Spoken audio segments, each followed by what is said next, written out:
What's going on, y'all? How y'all doing? I got you with another one today. We over here at the LA River Trail, getting in some more exercise. Today I just want to discuss a bit about myself, my experience, how it's been over here in the States, growing up, and a bit about dynamics I've witnessed myself, and just my overall experience. I want to pass it over to you guys so you guys get the full spiel, or you get the gist of what it's like, because it's not the same for everybody. It's really not. So a little bit about me. I pretty much grew up on the south side of LA, south area, pretty much. Long Beach, Compton, that area pretty much. And it's not been the easiest, I can say that. There's opportunities here and there and a lot of lively people that you meet. By the end of the day, you gotta be safe. Gotta watch your own back. Because not everybody's gonna have it for you. Right? A lot of people don't feel or don't realize how things are until it's too late. And that's something that we really need to start discussing, because it's starting to turn into tragedies. A lot of people are suffering due to just ignorance itself, and that could just be avoided if we knew better, if we learned better, right? But we live and we learn. Not everybody's gonna get it. Not everybody's gonna understand it at first, right? You don't know what happens. You have no idea what you'll experience. You have no idea who you'll meet, what jobs you'll be entertaining, joining, what careers, where you'll be at. You gotta find out everything for yourself. You could be guided, but you still gotta figure it out. That's a blessing and a curse, because people would like help. People would like some sort of direction. It would be much easier if we just all had father figures and mother figures readily available to us. But that's not always the case. So sometimes you gotta make those figures yourself. You gotta embody them yourself. All right? That's part of growing up, especially over here. So I was in Long Beach for maybe about 11, 12 years, because that's when our family moved to Compton. And I was in Compton for a bit, maybe like 9, 10 years. Can't recall. But I've basically just been all over south of Los Angeles, that whole area. You gotta watch everything, man. You gotta watch everything you do, everything you say to people, how they react. You gotta make sure that you're doing your part somehow. Now that doesn't mean you have to go, buck crazy trying to fit in or trying to find something for yourself. You don't have to do all that stuff. But you should find a lane for yourself, right? A niche. That's kind of what people do in general. Find a niche because it's profitable and benefit off of it.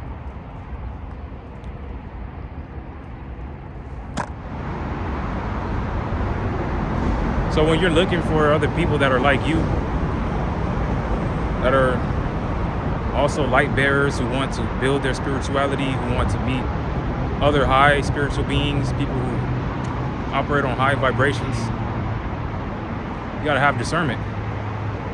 And this is part of what I was just discussing, where you gotta experience, the trials yourself, so your discernment is stronger.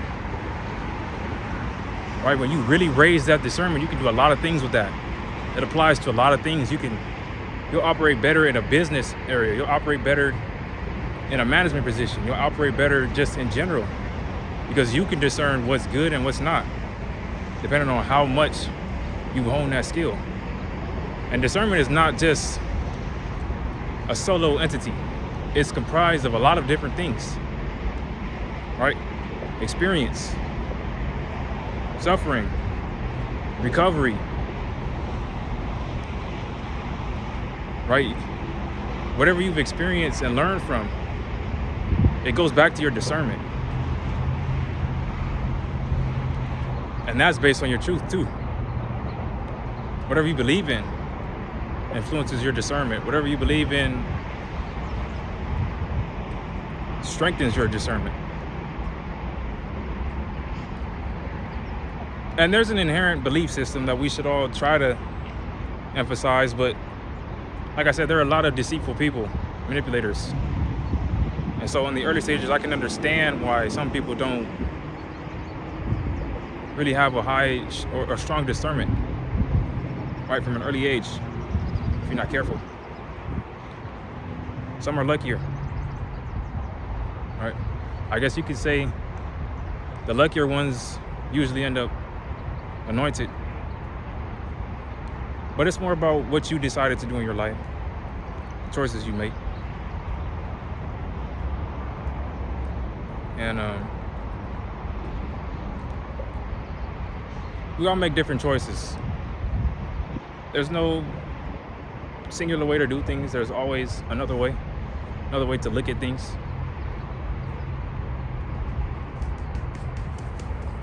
But we all make our own choices.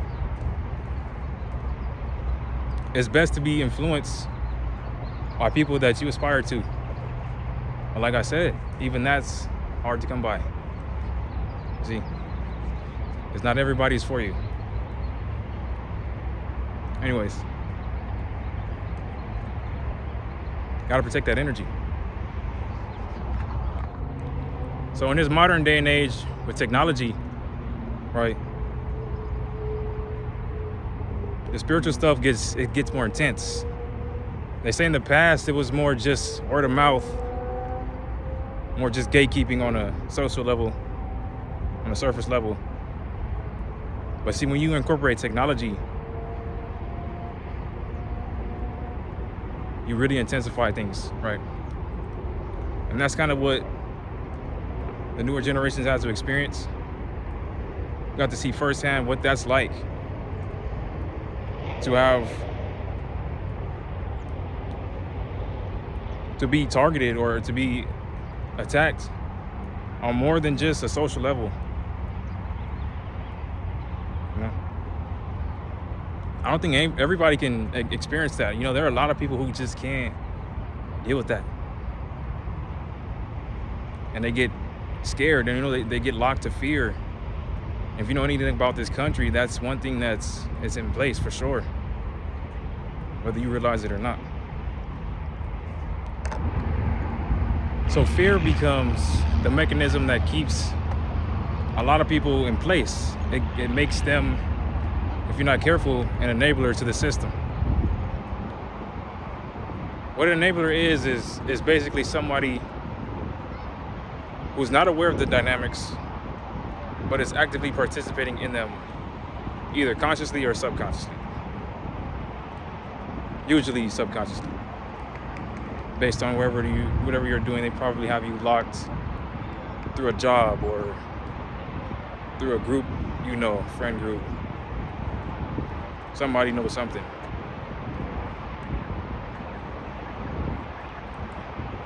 But fear is what keeps people locked to those old mindsets, to those old paradigms.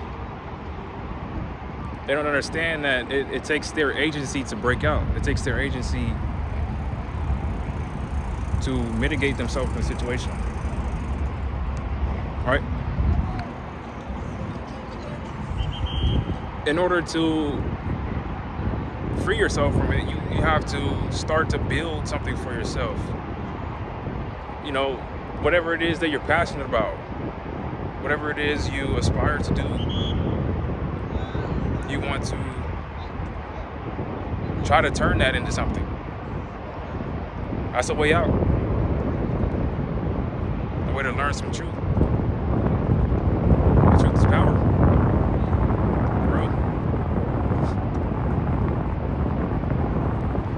But fear, though, is what locks people. So when you learn to overcome fear, which is a long journey because everyone's fear is not the same.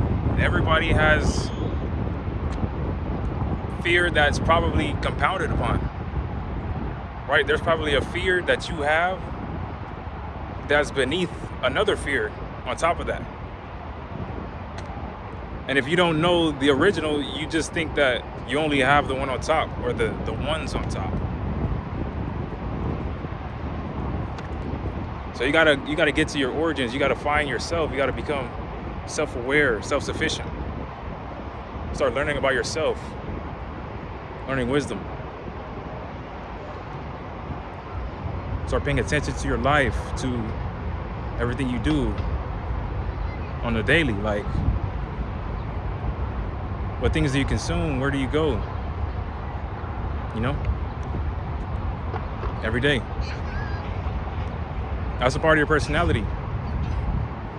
Because you interact with people at those places, you interact with the places. And those interactions, they have impact. Maybe not directly, not all the time. But they have impact. It's usually indirect, right? Say you say something to somebody and they believe you, right? It could be anything like, you ate an ice cream an hour ago. They believe you. So in their mind, I don't know, they decide that you like ice cream. So next time you guys do something, right? Maybe they suggest to go get ice cream because they know you like ice cream, type of deal, you know? One reaction influences another. A chain reaction. So with this in mind, and then when you think about the fear dynamics, you start to understand how the system gets in place. So when you're somebody who is a reactor or reactant in the system, you base your actions on your truth.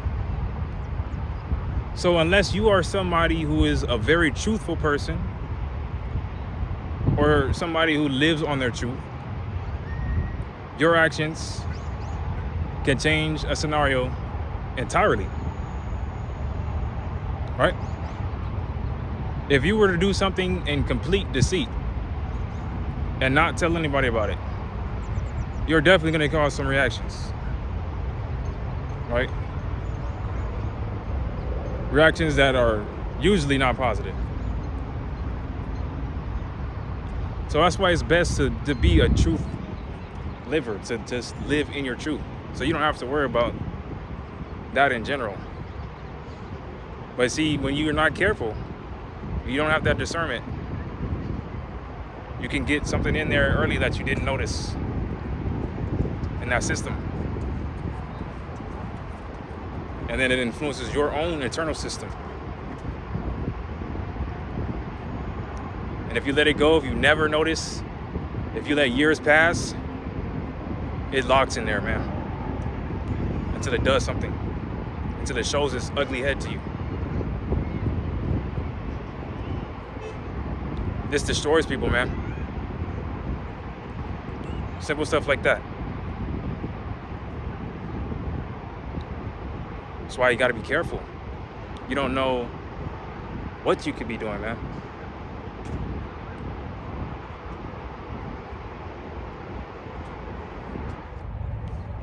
So the main mechanism that keeps it all in place is trust. Even the deceitful have to trust each other. You can't have a group who acts on deceit and there's somebody in that group who's not deceitful, to a degree at least. enough to keep the system in place. So trust literally is what keeps all of that in place. It keeps everybody from saying or being an agent that would act out of it, right? Because you have put your trust into everybody else in that group to keep things the way they are. Now, see, when this system, even though it has trust as the mechanism, when it's based on deceit, that doesn't mean it's also based on fairness. You see, this is where the real drama comes. Some systems benefit on that. They benefit on unfairness.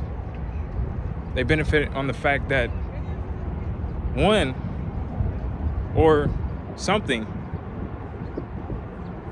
can be used to benefit the rest, right? Now, that could be anything. It doesn't physically have to be a person or thing, but just maybe an idea that benefits the rest. But if it wasn't derived from the group, if it was taken from something else, and yet the group still uses it, and they trust each other to keep it within each other, it's built on deceit and unfairness. And when you do this, you have a recipe for disaster just waiting. Every time. Like, this is not even limited to anything. This is every time. Because eventually, that outsource runs out. Right? If it's not in the system itself, if it's not a part of the system actively, eventually that outsource destroys the system, because it won't be replicated. It won't be remade. It won't be recreated to be used. Especially if it can't. If it's something that's something that you can't really create over again. That takes a lot of skill or talent. So when the outsource is removed, then the group has to find something else to benefit the system. And usually they can't do that. Usually they end up going to the same methods they already did and try to outsource from each other. And if you're smart enough, you already can see that this scenario is a domino stack waiting to fall over. Because there's no way you can benefit. There's no way you can keep that in place without something being sacrificed. I never understood why that was even a method to begin with. How that got so popular, right? I always knew myself that getting the real grit, the real hard work to get something has the strongest benefits, has the most potent benefits. And when you build a system without that strong structure, it's waiting to fall over. It's waiting to be dismantled.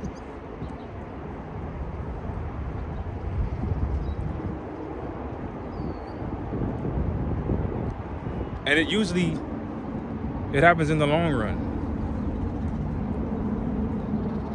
right? And that's because people aren't dumb. When they build a system, they make sure it's strong. They make sure it's built on something tough, right? Even if it's outsourced, they make sure that thing lasts. But it ain't gonna last forever. Nothing lasts forever, right? Not unless that thing is a creator, right? Because then you can just keep on creating. But anyways, deceit emphasizes loose structure. A simple truth destroys loose structure.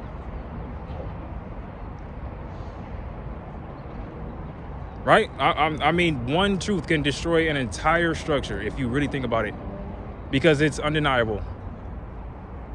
And if a structure is built on deceit, but tries to deny the reality of a truth, and that truth affects the whole system, eventually it'll be undeniable. Because truths are just undeniable, real truths. And so eventually the system will have to adhere to that truth. And it'll start to dismantle it slowly. Again, that's why you got to be careful. Deceit is not strong enough to last, but deceit built on false truth is also not built strong enough to last. It's got to be really strong from real truth. Somebody, something undeniable.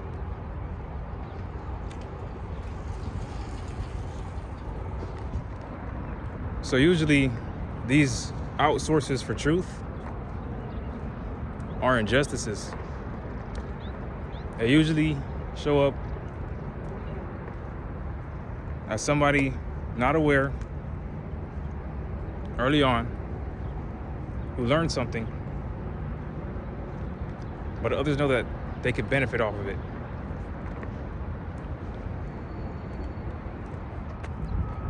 So when a group benefits off of this injustice for a long time and they really learn ways to keep that going somehow, maybe through multiple sources, outsources of truth used in injustice, you start to notice things about these groups, like they lose their morals, they lose their sense of right and wrong in search of something else, usually money, if we're going to be honest. And when you start basing decisions for the group on this, you start losing the raw structure that supported it. Because now you're looking for something to give you foundation, but it's not coming from you directly. It's not coming from the group directly. And when you completely remove the foundations to be outsourced, see what I'm saying? Eventually, you ain't gonna have a foundation. You ain't gonna have structure. It's all outsourced. And when that happens, when you just completely remove yourself from the situation and expect everything else to benefit it, it's going to destroy itself. It's like a prophecy. We think about Rome and how they built their social systems, right? It's hard not to talk about narcissism. It's hard not to bring it up, because ultimately that is what brought it down.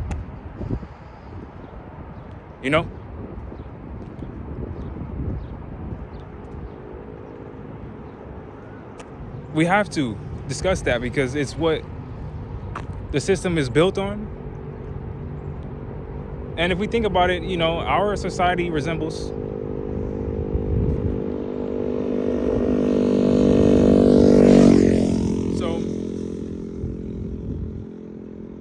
basically can learn from that. We can learn from Rome, their dynamics, because it already occurred. That's one thing I like about history. You can always apply it to real life, to present,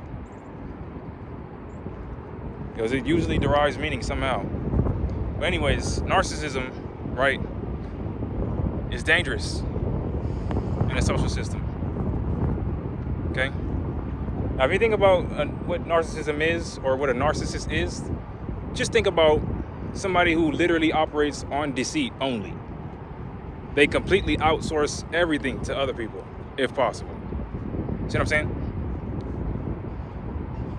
So when you have these kind of people or these entities in your system, and they're part of the foundation of the structure, right?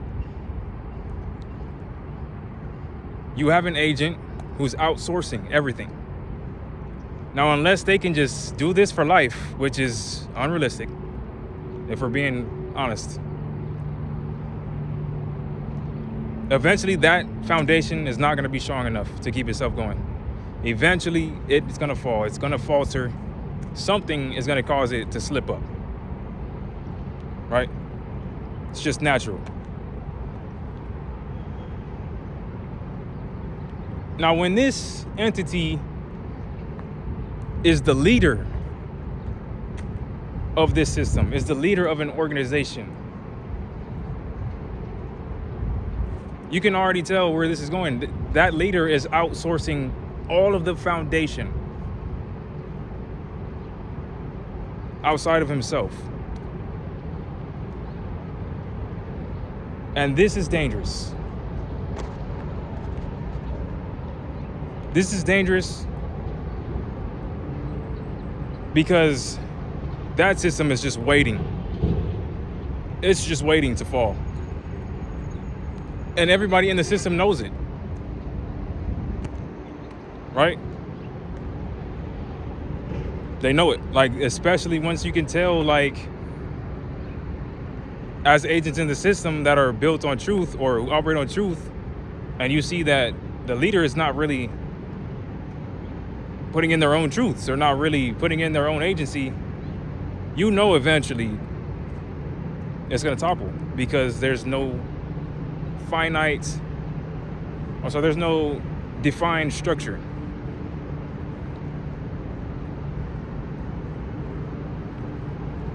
Because the leader is not defined on their truth. It's not their foundation.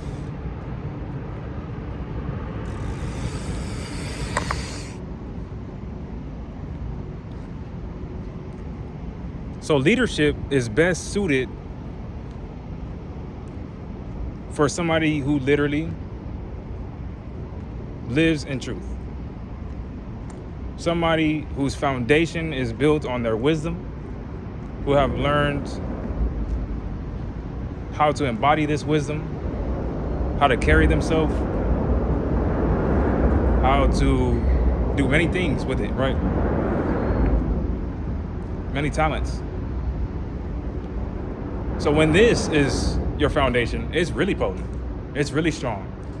And usually the people, somebody who's like this, they can find traits in others much easier because they know, like, the system.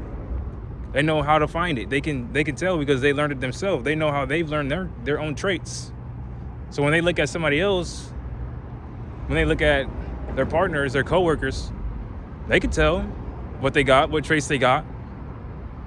And usually they put them in the best suited position for them to be as beneficial to the system as they can, while also benefiting themselves in the same way.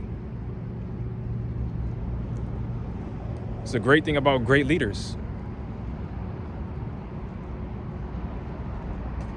Wise leaders. Now that's a way better system, right? Just, you don't even have to discuss all the internals.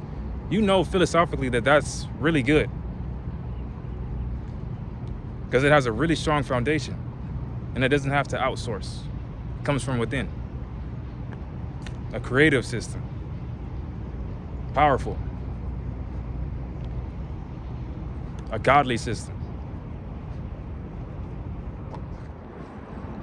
Last point I wanted to get on before I ended this, before it gets too dark out here, is that we're all cogs in that machine. We're all cogs in the system, right? It takes us becoming aware to be more efficient. And you don't want to be a cog that enables deceit, okay? Because if you do, right, if you just let it go, like we discussed, eventually it becomes a foundation. It becomes something that's part of the structure. And that is just not reliable, not strong. So you want to build truth somehow, something. Benefit from your truth for you first, and then try to make yourself applicable to the whole, to the entire system. And that makes you one of the most potent forces in there. It makes you have more entitlement then. You have more reach because you have something worthwhile. You actually have something that people can actually see value in. Okay? Now that's not gonna be everybody. Some people they don't get that. They just don't get it. They would rather just be a passive follower. And it's okay. It's okay. Like we all have to be a follower at some point. Like I said in another video, to be a great leader, you need to be a great follower first. An absolutely outstanding follower. Okay? So I definitely don't downgrade anybody who's a follower, because we definitely need those people. Okay? But end of the day, you don't want to remain a follower. You want to be an innovator. Right? Because not only do you benefit the system eventually, but then you create your own system. And that's the real power of creation. That's the real godliness of it. We evolve so much that you make a system. You become a system. Now imagine a system made of systems like that. So powerful, so strong. That's what I thought the U.S. was trying to do. That's what I thought it was built on. That's what I thought the Constitution was trying to get us to. Where our Bill of Rights was trying to get us to. And you know what? I think it was. But hey, man, some people game the system. Some people got their way in. Some people learn that there's other ways. And they learn how to get in there without anybody knowing. I can't blame. They did that. That happened. But we know what happens in the long term when we keep that up, okay? We know. Ain't no need to deny it. We know. We know. So that's all I wanted to get on. We got to think about how we build our systems in the future. I'm not saying I know everything, because I really don't. But I know what I know. I know where my intuition leads me. I know where my wisdom leads me. I use it. I enhance it, emphasize it. I do what I can. So if you derive something from me, if you learn something from me, that's great. That's what I was trying to do. That was the point. That's amazing.